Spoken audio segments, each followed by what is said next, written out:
feel free nanti untuk menambahkan setelah Dokter Mary ya. Nah, Dok, pertanyaannya nih adalah terkait steril kucing. Kan banyak sebenarnya yang nggak mau steril karena katanya kasihan, tapi ya anak-anaknya tuh lama-lama jadi dibuang gitu karena dianya juga jadi nggak bisa merawat gitu. Nah, menurut Dokter Mary baiknya pendekatannya itu seperti apa gitu. Dan ini ada pertanyaan dari yang lainnya juga, tapi kita sambungkan adalah karena banyaknya kemudian ada anak-anak kucing gitu, atau sebenarnya ini berlaku juga untuk anak-anak anjing ya yang kemudian dibuang gitu karena orang tuanya tuh tidak disteril, tapi masyarakat banyak yang nggak peduli karena kayak ya it's not my problem ya, mereka kan juga namanya hewan gitu. Nah, gimana nih pendekatannya Dok supaya kita bisa lebih peduli dan tidak banyak nih hewan-hewan yang terlantar karena kita kasihan untuk nge-sterilnya. Silakan Dokter Mary. Baik, ya memang itu kan perdebatan yang pro kontra mengenai sterilisasi atau tidak. Nah, tergantung kita sesuaikan sama tergantung siapa nih yang kita jadi lawan bicaranya gitu, approach up. Jadi kita biar bisa kita sesuaikan approach-nya gitu. Misalnya yang kita perlu juga sebelum kita misalnya memberikan edukasi gitu ya, kita kan pengennya ya steril dong. Nah, tapi nggak bisa langsung, nggak bisa langsung. Jadi kita pasti harus tanya dulu. Jadi kita kalau misalnya apa istilahnya ya, kita harus digging information first gitu. Kenapa? Tanya dulu dia kenapa, alasannya dia untuk tidak melakukan tidak sterilisasi gitu. Karena dengan dia menjawab karena alasan dia, kita bisa tahu satu misalnya karena alasan agama, dan kita gunakan pendekatan yang sesuai dengan agamanya gitu. Lalu misalnya ada yang lain atau ada apa namanya alasan-alasan terkait lainnya ya, itu kita gunakan.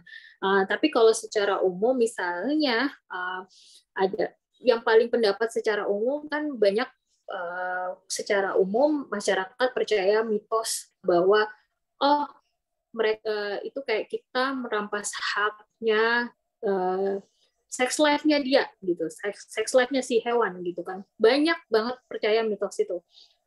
Dan ya itu kita bisa, kalau mereka ngasih alasan itu, kita bisa counter gitu ya. Kita kasih counter naratifnya yang berbeda. Maksudnya counter fact-nya. Jadi bahwa hewan gitu ya tidak seperti manusia yang memiliki kebutuhan untuk menikah gitu ya.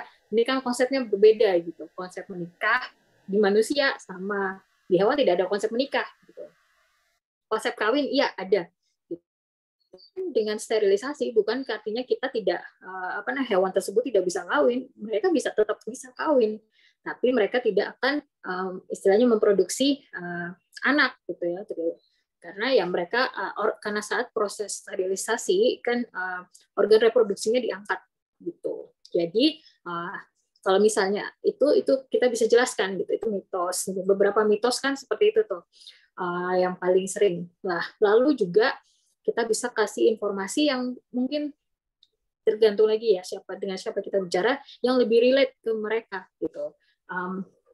Kita jelaskan mengenai finance-nya gitu. Memelihara 1 ekor dengan memelihara 10 ekor hasil anaknya, kebutuhannya berbeda. Kebutuhan dimakan jumlahnya sekian, kesehatan juga berbeda. Terus kalau dia mungkin menyampaikan ya saya nggak peduli, yang penting mereka tetap saya nggak mau steril, hewannya ya udah, kalau misalnya vaksin ya nggak usah, butuhnya dulu bisa, sekarang nggak bisa. Nah itu juga bisa kita sampaikan kalau vaksinasi ya itu sangat diperlukan gitu. Jadi kalau kita saat memelihara, kita wajib untuk melakukan vaksinasi. Dengan kita memvaksinasi hewan peliharaan kita, ya kita minta. Apalagi kalau misalnya ada anak kecil juga atau orang tua gitu yang memiliki rentan resiko lebih besar. Nah, kita bicara tentang penyakit-penyakit yang bisa ditularkan dari hewan ke manusia gitu. Itu kan sangat banyak juga ya. Terus kalau misalnya kita bicara rabies ya, penyakit rabies yang sampai saat ini tidak ada obat untuk penyakit ini, dan 99% case-nya itu dari anjing, jadi kita perlu vaksinasi. Lalu kalau bicara tentang misalnya kucing, nah kucing juga punya potensi menularkan rabies misalnya, tapi memang kecil.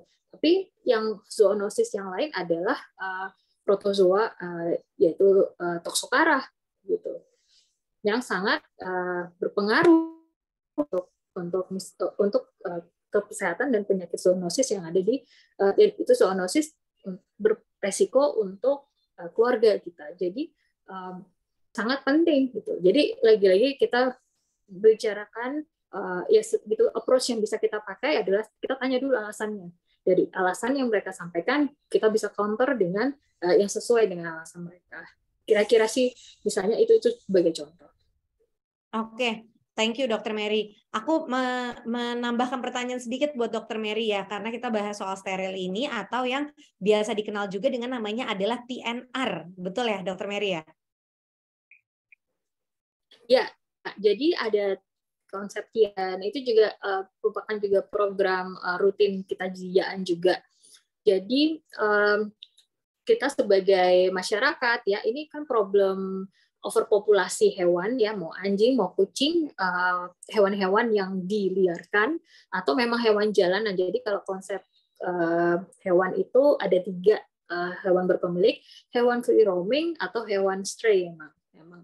Nah itu kesemuanya ini sangat berpengaruh terhadap keseimbangan ekosistem di masing-masing kita, di masing-masing tempat kita tinggal.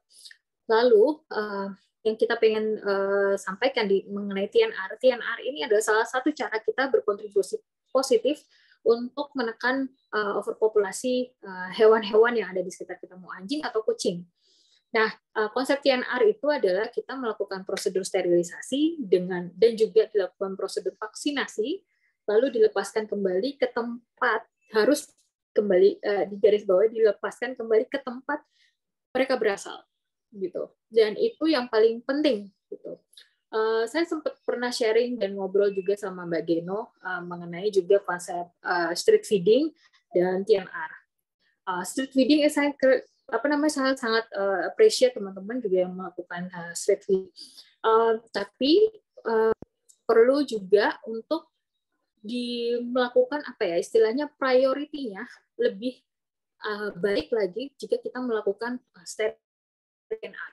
Karena kalau misalnya kita melakukan street feeding tanpa dibarengin sterilisasi, adanya adalah kita membuat problem baru nih. Kenapa? Karena otomatis lokasi atau spot street feeding, hewan-hewan akan berkumpul di situ tuh. Semakin banyak, karena kan konsep survival-nya hewan, yaitu kan mereka harus dekat dengan sumber, terutama yang stray ya. Nah, kita ngomong tentang hewan-hewan yang stray, hewan-hewan free roaming gitu ya, yang dimana mereka tidak punya caregiver kayak seperti kalau kita pelihara hewan di rumah yang kita setiap jam 4 sama jam 8 pagi ngasih makan misalnya.